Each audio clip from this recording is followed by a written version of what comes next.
yesterday's game, man, it was almost my worst nightmare. Like it was pretty much the I don't even know how to put it. I'm very negative right now, and after the game, I heard the words of Jordi Cruyff talking in Movistar about drawing parallels with this game, with the game against Benfica, where he said, "Well, if Barca would have walked away with a 4-3 victory, we would have talked about the amazing attitude and the character of this team and how they are able to, face adversity and still grind it out and score one more goal against the opposition." But all throughout, it's just the sentiment, man. It's like the feeling when you look at this Barca side. We don't got it. We don't have it at the moment, and that is of huge concern and a big mystery as well. I think it's a structural problem, Kiyan, more than a tactical problem. Obviously, all of the questions you go on social media, but also the journalists asking Hansi Flick about the high line, if he's going to change, and he gets quite touchy about it. And I understand it. How many times do I come on this podcast and say he's going to live and die by this high line? He's not going to adjust. If we want a coach that is not going to implement the high line, we might as well look for a new coach, because Hansi Flick is going to implement this and die by it if he has to. And he doubled down on that in the post-game press conference, Kiyan. Yeah. It's structural. I cannot fault the system. The system has proven itself already. If you look at the goals that we conceded yesterday, you watched the game? I did. You look at individual players, individual errors, the lack of discipline as well, not just with the high line, but also the forwards when it comes to their sacrifice on the defensive end. And you're like, we just it's there's a lack of concentration. There's a lack of effort, of estar enchufado, being fully plugged in, energy, sacrifice, intensity, and I don't see that improving in the short term, most certainly. And even with the returns of your Rafinhas and company,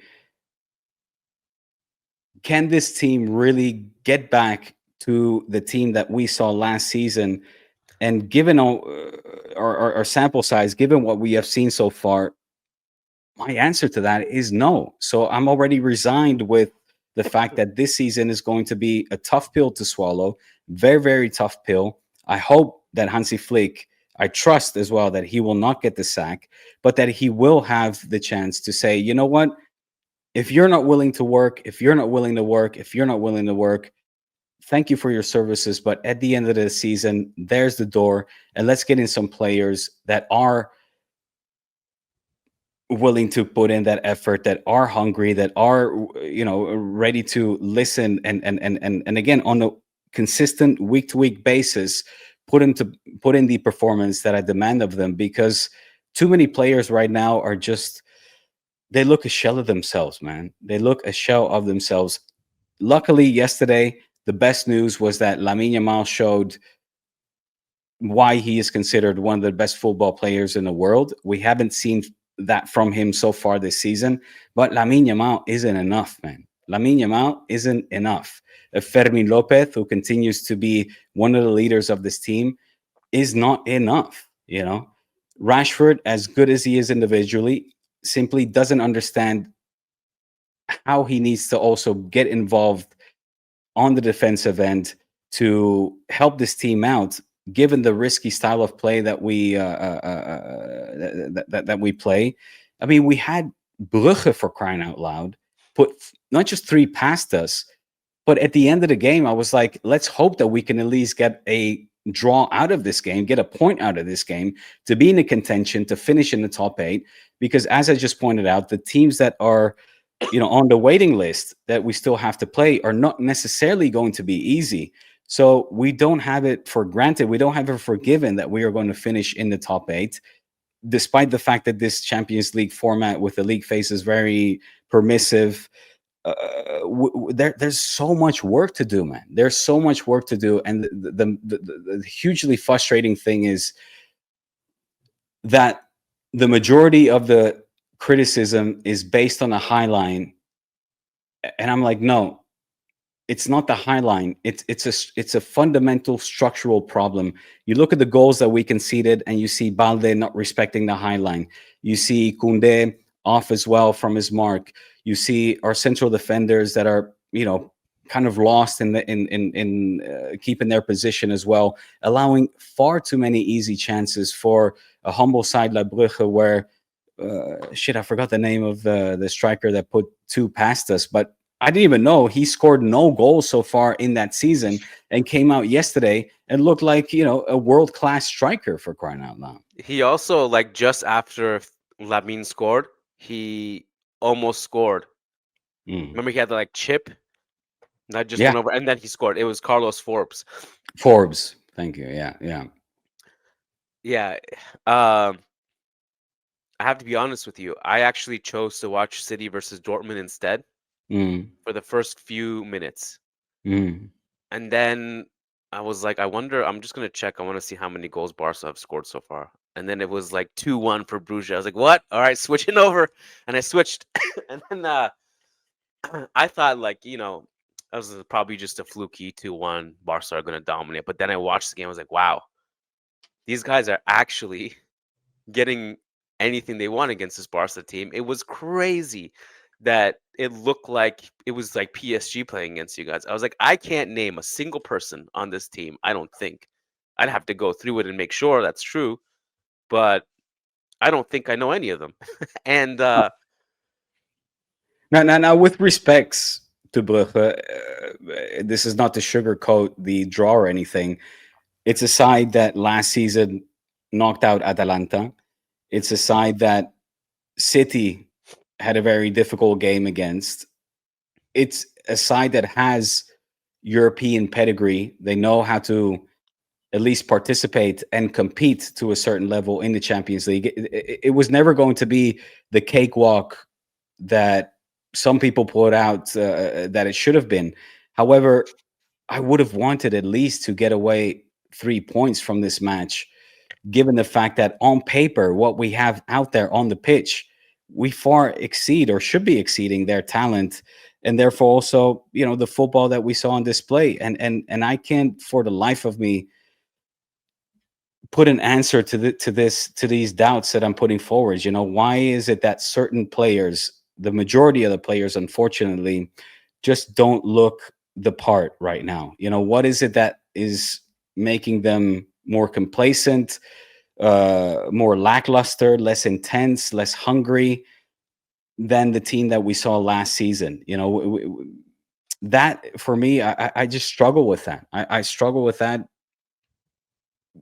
because the message should be the same, right? The vast majority of players that are playing under Flick are still the same. Yes, we're missing key players, and we've talked about the injuries left, right, and center, and of course that is hindering this team from finding the form and the precision, the accuracy, the efficiency that we saw last season.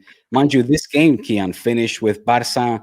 I think the stats was something like 23 shots compared to 10 to Brugge. However, shots on goal, it was 4-5, meaning 4 for Barça, 5 for Brugge. And your XG was lower too. So SofaScore actually gave us the equivalent XG, 2.14 for I guess each. it depends where you're looking. They have different ones. Yeah.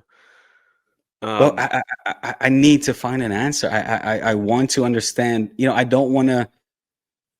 Right now, everyone is like, and pundits included. Obviously, I read Thierry Henry and who else was it? Ruud, I think, that said, the high line, and now criticizing the high line. I don't want to give up on the high line. It gave us the success. It gave us the thrill that we were gifted last season. Why should we already now give up on a system when it's clearly, you put freeze frames, you look at the slow motions, you look at the replays, it's players that are not respecting, not being disciplined enough to keep the high line, to keep their positions. And then again, I'm not only putting the blame on the final four. It starts with the front three. Yeah, I mean, I think I can't remember. I think it was Bruges' second goal that they scored. From the corner. Mind you, our corner. Your corner, yeah. Our corner, and like in the span of 2 seconds, 3 passes, boom, it was a 2-on-1 Like situation. Rashford could have pressed better on that one, if I remember correctly. And then the offside trap was out of whack. I can't remember who it was that did not pull up. I think part of the reason Balde. the high was it Balde? Yeah. Part of the reason the high line is getting punished too is your pressing is not as good as it was last year, and that's suicidal. And obviously, so let me ask you this: do you think that comes down to a Rafinha? Everyone is like, oh, which I agree. Rafinha's absence is very important. Sorry, did you hear that? I don't know if that came through. It was did you fart? Oh. No, there was an ant playing. Rafinha's absence is huge, and he was more than Lamine Yamal, somebody that was much more active in the press and also sacrificing in defense. So Rashford is not doing that. Is that the crux of it? It's like it's not the crux. It's like there's never blame only on one thing.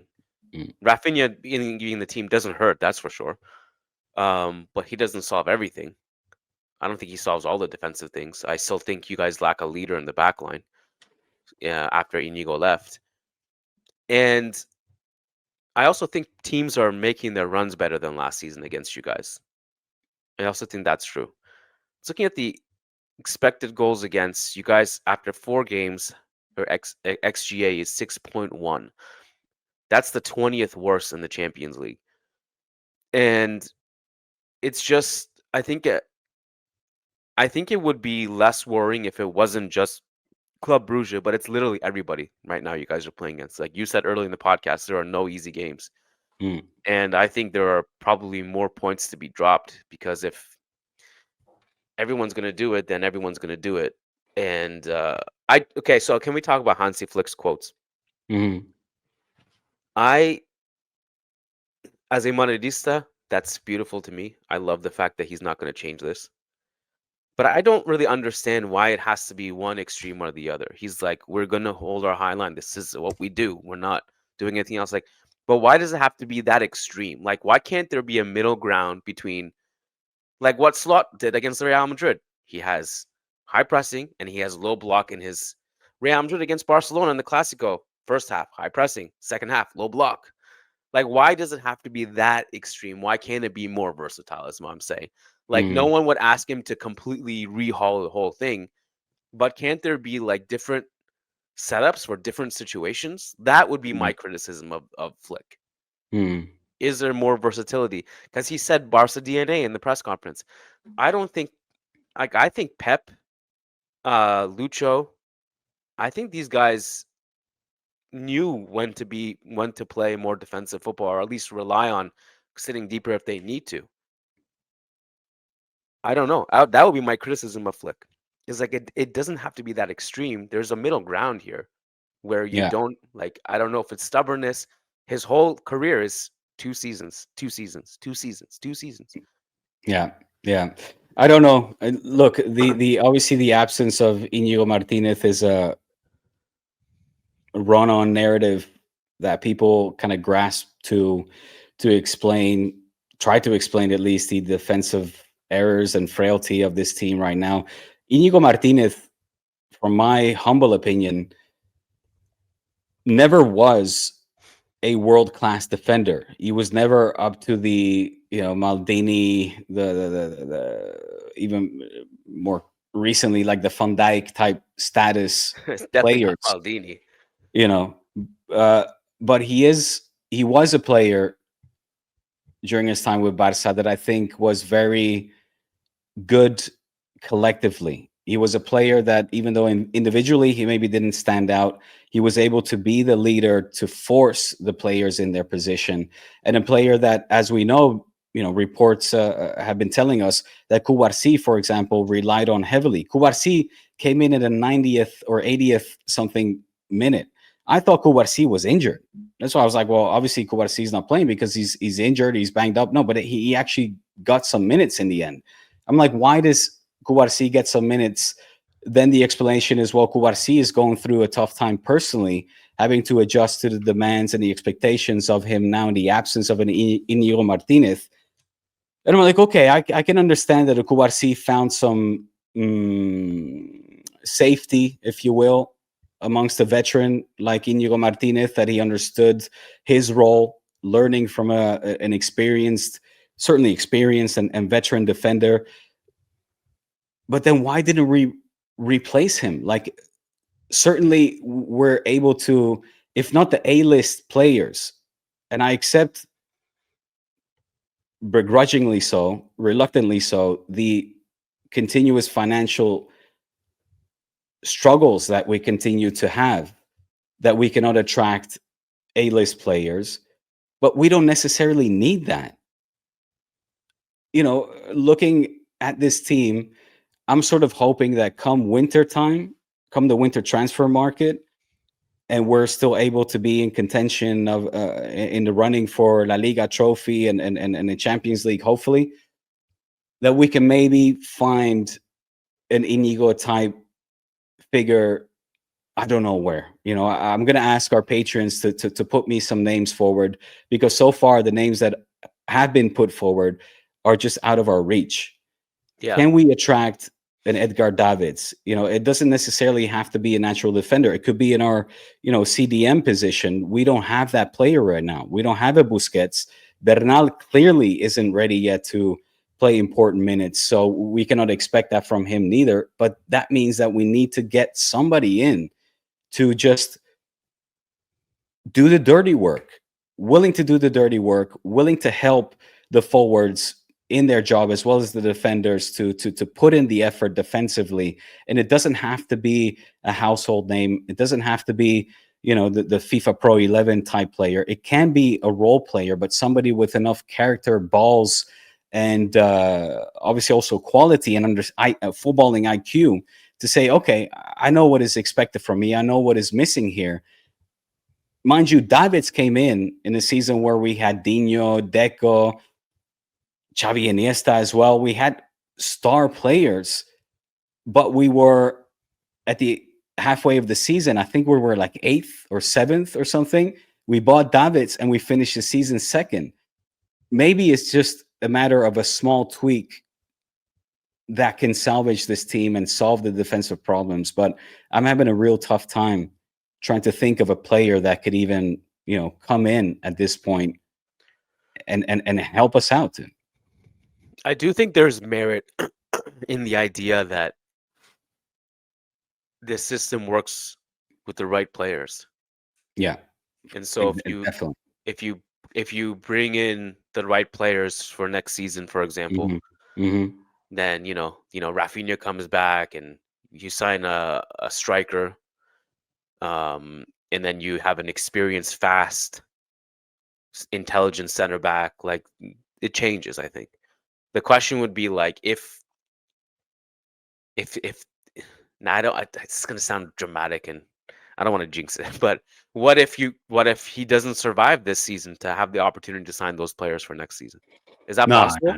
No. I mean, even though the press wants to, for some reason, try to, up the ante and the pressure and filter rumors before the game. It was rumored that Hansi Flick said to his those intimate to him that he's tired, that he doesn't see himself coaching beyond the end of the season. Dude, whenever Flick has the opportunity to talk about Barca, the team, the club, the city as well, it's only flowers. And whenever he gets confronted with these supposed statements and reports, he's very quick and adamant to shut them down. I don't see that happening. What if it's not his decision? No, I don't see Laporta pulling the plug on Flick, man. Even if it's trophyless? Even if it's trophyless, yeah. Okay. Yeah. Okay. Now, it really comes down to how we lose, how we finish the season, how we lose out on the trophies. But, man, in Flick, at least me personally, I trust, because the footprint is there. Like the template on how to be successful applying his system is there. it's like you said, it's just a matter of getting the right players at this point in time. My struggle to again sound like a broken record is why aren't these players that he already has had under his reign, under his command, why are they not able to produce what they did last season? That for me is the big question mark. Is it the sophomore slump? I know that is a thing. I honestly think it's the easiest team to prepare for. It's the easiest team to scout. And Flick confirms it in the press conference. He's like, "Yep, this is what we do. Take it or leave it." He gives the opponent the entire plan, and everybody knows how to play it. I think that's the big problem too. It's not just like, why is this Barca player out of form? It's like, forget Brugge, if like PSG or Bayern know, like, oh sweet, we can just pass and give Kvara and Dembele and Doué breakaways. Cool. Yeah, like that. Yeah. So I don't know. I think that's the part of it. It's like, it's easy to scout. It's not as easy to scout Liverpool or Bayern or PSG or even Real Madrid. Like, there's actually some tactical wrinkles. Like, they can be versatile. They do different things. With Barca, it's not that way, and I think that's the Achilles heel. Man, how good do Bayern look though this season? I'm very happy for Kompany. In all honesty, like I want to see. I have certainly a liking and a soft spot for him.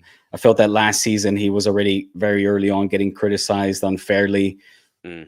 Clearly, the game against Barca was one that we took a lot of joy out of to get one over the German giants. But dude, this season, man, they look different. Eh? Like, even the game against QSG, mind you, I said I didn't watch the whole game, but watching him compete against Lucho's side, like, they deserve that win and then some for me. Like, it was a fascinating watch. That would you say I'm gonna put my money on? favorites? Yeah. I think they're winning this. No? Yeah, I mean, I would probably say they're favorites. And who would have thought that Kompany was so good as a coach as well? I mean, not that I'm the expert on Kompany, but if you listen to everything that everyone says about him, like, it was kind of like, he's clearly very intelligent. Like, he played for Pep. Pep speaks very highly about him. Always, yeah. And I guess it's not that surprising. Successful player too. Like, he was very good. Very, very, very. No, exactly like what you said about Pep, always throwing flowers his way. But he did the same with an Arteta. He did the same with other, whether it be players or assistant coaches. I guess I underestimated his coaching ability because I didn't follow him. Where was he again before Bayern? I'm feeling it was in Belgium. It wasn't a big club, obviously. Right. I actually want to get it right. But...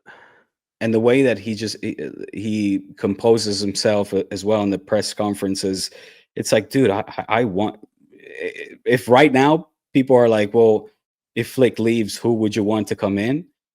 I struggle answering that question, but I would love one day for Kompany to come to Barca. That's my big hope right now.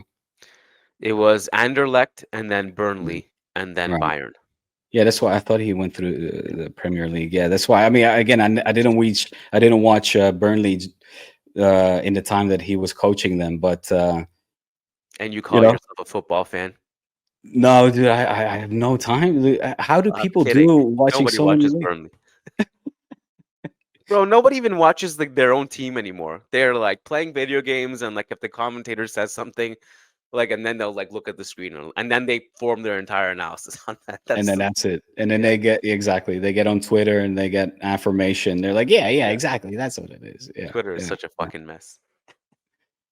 I'm not ready to give up on Hansi Flick, man. I'm not ready to give up whatsoever. But I do have some serious doubts and worries, rather, whether this team this season can still, have the cojones, have what it takes to be competitive for the big trophies.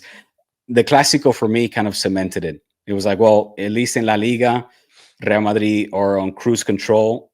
No, it's not the best Madrid that we've ever seen, but it's enough to bag the national trophy, La Liga trophy. And that means that I would not be surprised if Real Madrid drop points this weekend. Really? What? It's a way to Rayo. We haven't won there since 2022. I said that from the beginning. That's not as bad as well with the record we had against. Well, that's another further proof that like Rayo at home against big teams are no joke. That's true. That is true. So I would not be shocked if Real Madrid drop points this weekend. And then meltdown. Everybody's gonna lose their shit. Let me give you a little seed of optimism here, because we're playing away against Celta in the Balaidos. And is that this weekend? Remember, that is this weekend, yeah. And that has always been a hellhole for us as well. Well, that's true. Okay. Who were the Celta people that punish you? Because Aspas doesn't play anymore. They have Borja Iglesias. Borja Iglesias, and hat trick from last year. I forgot about that. His first ever hat trick, if I seem to remember that right. And Brian Zaragoza.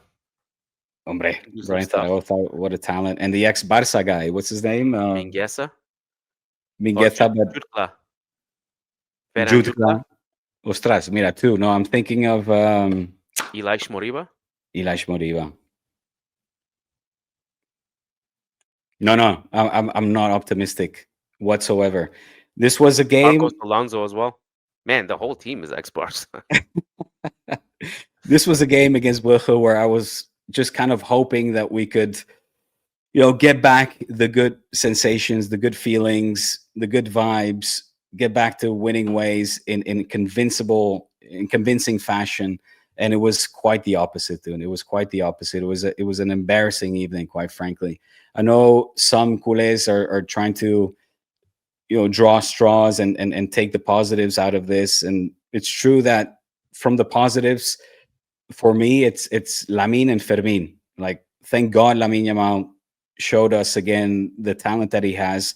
That second goal that he scored was an absolute beauty. Mind you, a link-up play with Fermin as well, where he splits 2-3 defenders, gets the back heel from Fermin, and then finishes with the outside of the boot in a goal that was, one of those goals that only world-class players score. We saw him as well in the pregame, doing the warm-ups, being very enchufado, engaged, and in the post-match when he was asked, because I guess a pundit said that is a Messi-like goal, when he was asked if he, it feels like, or what he feels about the comparisons, he shied away from it. He was humble in that regard. Maybe I want to think that in the Clásico that it served as a, it kind of gave him a piece of humble pie, and that we can see a Lamine now that can go back and focus on his football and assume as well that he is mere 18 years old, that he should do less talking outside of the pitch and focus more on his talent on the pitch. I would like to think that, but obviously one game alone against Brugge is not going to be enough. But other than him, Fermin, like the positives from last night for me, man, it's hard. I'm having a hard fucking time with accepting the quality of football that we're seeing from this team. Hence, that I have already thrown in a towel, man. I have already thrown in a towel. Hopefully, we can muster up a signing in the winter transfer market. Again, patrons in the comment section, give me your ideas. Give me your top tips when it comes to defenders with the experience, with the character, with the personality that could shape up this Barca defense that is in disarray. Because I'm not going to expect it from Ronald Araujo. I cannot expect it from a Cubarsí, who, again, the reports is that he's going through personal issues as well. a Balde that I think was actually I give him a pass. I think Balde, besides the opening goal, the first goal, and again, it's you know what's funny with football, Kiyan, and to reiterate Jordi Cruyff, his comments. This is a game that is so defined by details. You know, basketball, the sample size is huge. You have 4 quarters to score as many buckets as you possibly can. But in football, you just don't have that, right? And when you have 23 shots on goal, where only 4 actually hit the target, you score a goal thanks to Lamine that in the end was an own goal because it was a cross that was then deflected into the back of the net. But we just don't have the luxury for the defensive individual errors that we're seeing at the moment.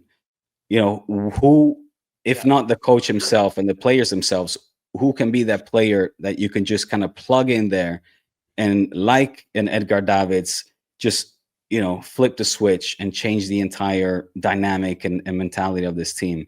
Yep. Yep. Can you think of anyone top of your head? I have people I had thought about, but it goes back to your point about, like, is it realistic? Yeah, exactly.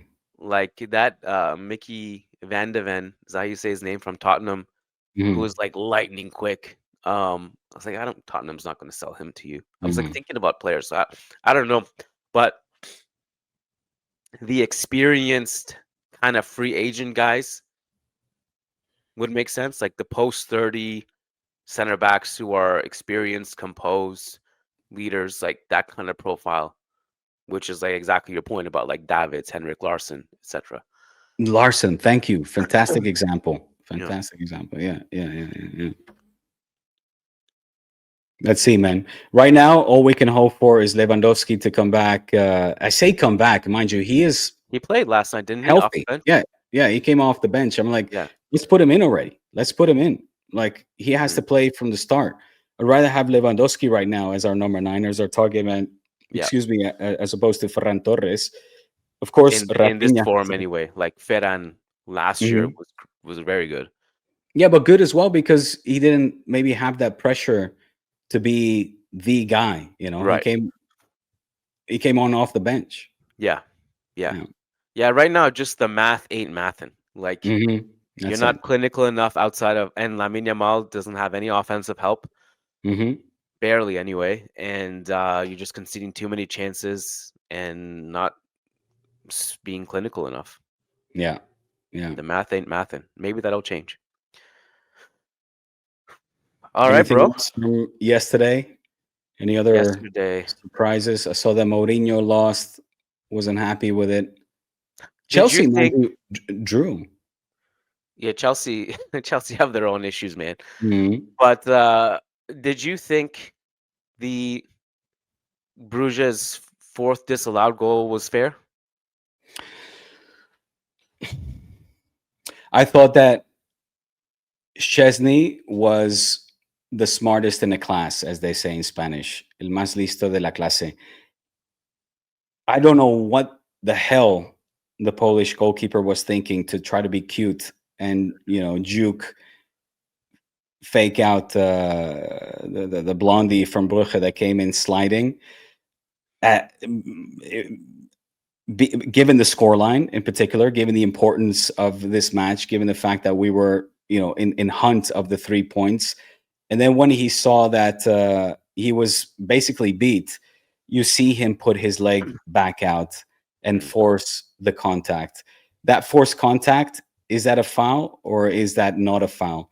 The contact is there, but Chesney goes from, you know, trying to backheel the ball to put it to his right foot to then leaving his left foot back out and, you know, force that contact.